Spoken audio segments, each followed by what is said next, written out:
পড়ে না, চিন্তা করে দেখো না, কবরে কি যাইবা না। চিন্তা করে দেখো না, কবরে কি যাইবা না। বটকা ডাক দিয়া বলবে, আল্লাহ আমাকে একটু সময় দেন, আমি আবার দুনিয়াতে ফিরে যাই। বলে কেন? বলে লাআল্লি আমালু সালিহান ফীমা তারাকতু কাল্লা।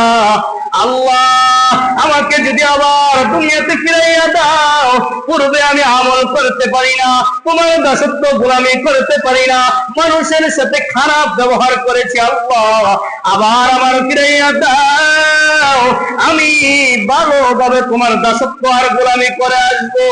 আল্লাহ তাআলা বলবেন, কাল্লা, কোশ্চিন কালো নয়, কোশ্চিন কালো হবে না।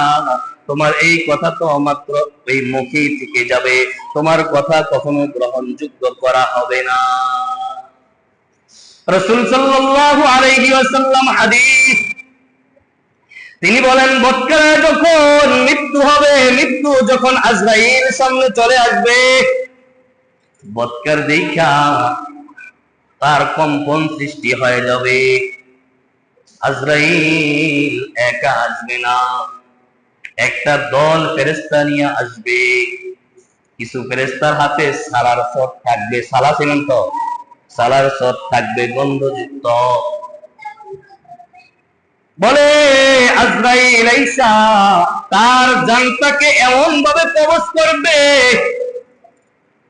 বলে প্রত্যেকটা পশমের গোড়ায় গোড়ায় সুইয়ের আঘাত যদি কেউ করে জীবন্ত মানুষের, কত কষ্ট পাবে, কত কষ্ট পাবে। বলে ওই আজরাইল আইসা বৎকারের জানটাকে এমন ভাবে কবজ করবে, সে ওই নাফরমান চিন্তা করবে আমার প্রত্যেকটা পশমে পশমে এরকম ভাবে সুইয়ের আঘাত চলতেছে। বৎকার চিৎকার করবে, কোনো আওয়াজ হবে না। বলে আজরাইল আইসা বৎকারের রূহটা টান দিয়ে বের করবে আর বলবে, ইয়া আইয়াতুহাল, ইয়া আইয়াতুহাল মুতমাইন্না, বলবে না, বলবে হে খারাপ আত্মা, তুমি বের হয়ে আসো। আজরাইল যখন টান দিয়ে রূহটা বের করবে, আর ওই ফেরেশতারা, যেই ফেরেশতারা সালার পথ নিয়ে আসছে, ওই ফেরেশতারা রূহটা পেঁচাইয়া পেঁচাইয়া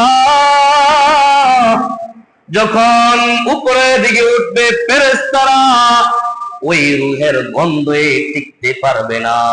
বলে ফেরেশতারা এভাবে নাক চেপে ধরে যখন প্রথম আসমানে উঠবে, আল্লাহ তাআলা ডাক দিয়ে বলবে, ফেরেশতারা তোমরা কোথায় যাও? বলে আল্লাহ তোমার কাছে নিয়ে আসতেছি এই বৎকারের রূহ।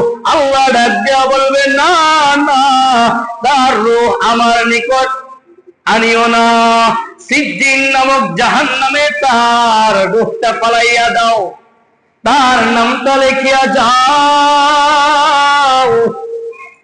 আর ফেরেশতাদেরকে বলবে, রূহটা তার লাশের মধ্যে ঢুকাইয়া দাও।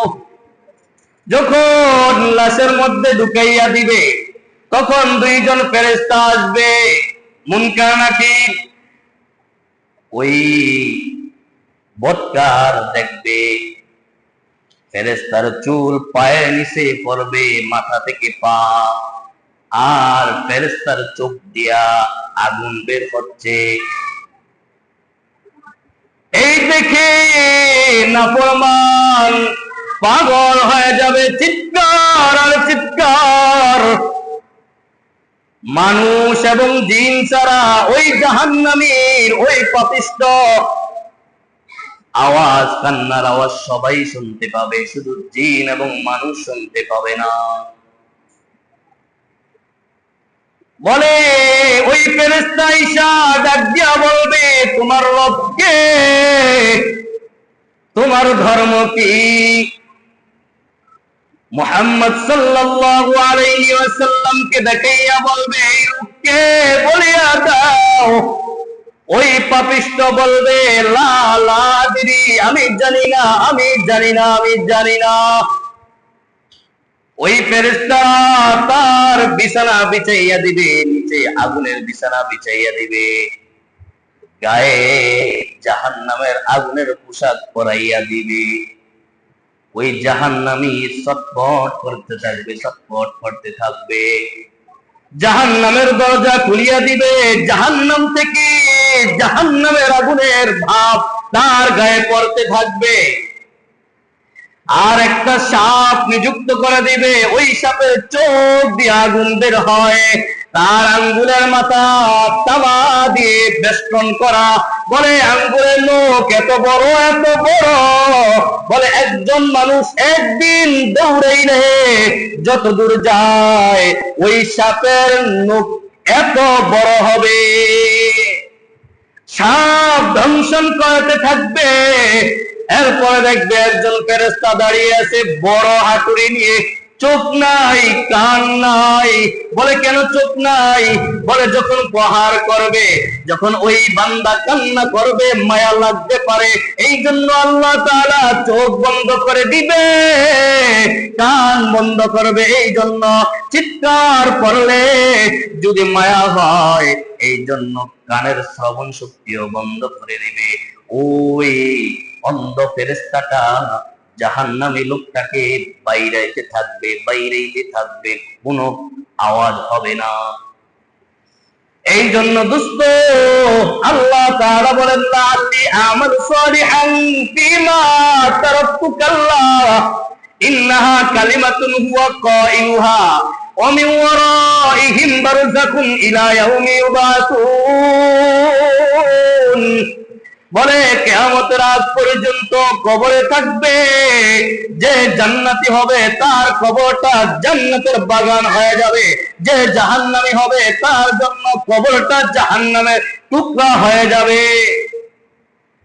ফাইযা নুফিখা ফিস-সূর ফালা আনসাবা বাইনাহুম ইয়াওমাইযিন ওয়ালা ইয়াতাসাআলুন। কোন আত্মীয়-স্বজন কেউ পরিচয় দিবে না, বাবা মা সন্তান কেউ পরিচয় দিবে না। রাসূল বলেন, যদি কেউ কবরের মধ্যে গুনাহ নিয়ে যায়, গুনাহ নিয়ে যখন তাকে কবরস্থ কইরা আত্মীয় স্বজন সকলে চলে আসে, যদি গুনাহগার হয়, দুই পাশের মাটি এমন জোরে চাপ, এমন জোরে চাপ দিবে, বলে এক পাশের পাজরের হাড় অন্য পাশের পাজরের হাড়ের মধ্যে ঢুকে যাবে, ভেঙ্গে চুরমার হয়ে ঢুকে যাবে। এ দোস্ত, দুনিয়ার একটু গরম সহ্য করতে পারি না, দুনিয়ার একটা বেতের আঘাত সহ্য করা যায় না। দুনিয়ার একজন মানুষ যখন আমাকে কটাক্ষ করে, কথা বলে, আমার চোখের অশ্রু ঝরে, আমি সহ্য করতে পারি না। কবরের আযাব কিভাবে সহ্য করবারে ভাই? বলো, কেন নামাজ ছেড়ে দাও? কেন আল্লাহর বিধান ছেড়ে দাও? কেন আল্লাহর বিধানকে লঙ্ঘন করো? জানো কবরের আযাব তো সহ্য করতে পারবা না। কবরের আযাব অনেক ভয়ঙ্কর, অনেক ভয়ঙ্কর। দুনিয়ার ঘরের মধ্যে আগুন লাগলে আমরা চিল্লাই আর বলি, কে আছে এলাকাবাসী আসো, আমার ঘরের আগুন বন্ধ কইরা দাও, আমার ঘরে আগুন লাগবে, আসো, সকলে আসো, একটু বন্ধ কইরা দাও।